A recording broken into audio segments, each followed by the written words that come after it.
Hi guys, we're Team 22 Degrees and our team consists of Evelyn, Jordan, Dwee, Lynn and Jamesy. Today we'll be talking about Bridges' transition model. This transition model was brought about by William Bridges and developed and published in his transition model book, Managing Transitions. The model highlights the difference between change and transition. Change happens to people. Transition, on the other hand, is internal. It's what happens inside people's minds when they're presented with change. You can use the model to understand how people feel as you guide them through change. It has three distinct stages. First stage is the ending stage, losing and letting go. Second stage is the neutral zone, and the third stage is the new beginning. To illustrate Bridges' transition model more clearly and highlight the three stages involved, we'll be using an example of one of our team members' working experiences, whereby a significant and sudden change was imposed on them through the change of ownership of their workplace. Stage 1 of Bridges' transition model is letting go. People enter this initial stage of transition when you first present them with change. This stage is often marked with resistance and emotional upheaval because people are being forced to let go of something that they are comfortable with. There are three attitudes that people adopt during this stage, being disengagement, disidentification, and disenchantment. And along with these attitudes come a vast array of emotions such as fear, denial, anger, sadness, frustration. People have to accept that something is ending before they can begin to accept the new idea. If you don't acknowledge the emotions that people are going through, you will likely encounter resistance throughout the entire change process. As mentioned, our team members' company experienced a sudden change in ownership. The initial owners were Australian, whereas the new owners were Chinese. As a result, there was a lot of disorientation, frustration, anger, and a sense of loss from the employees.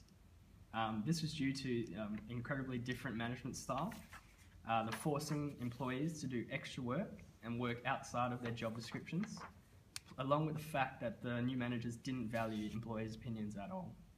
Leading into stage 2, neutral zone. Stage 2, similarly to stage 1, has three different phases. We have disorientation, disintegration, and discovery.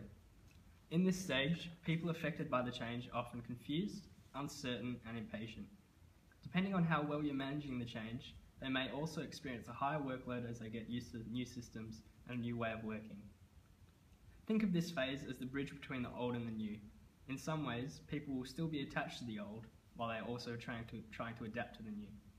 Here, people might experience resentment towards the change initiative, low morale, low productivity, anxiety about their role, status or identity, and skepticism about the change initiative. Despite these, this stage can also be one of great creativity, innovation and renewal. This is a great time to encourage people to try new ways of thinking or working.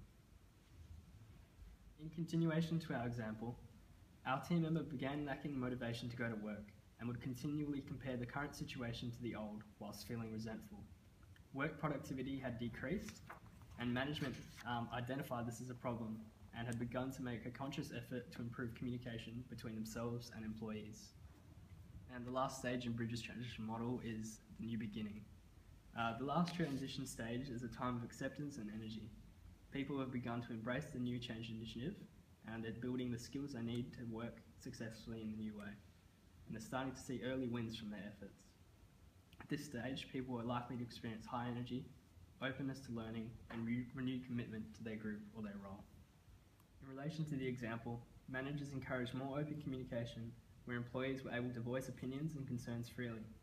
Managers also finally understood that asking employees to do work outside of their job descriptions was unreasonable. This led to employees accepting the change and finally completing the transition process. Thanks for watching our video. And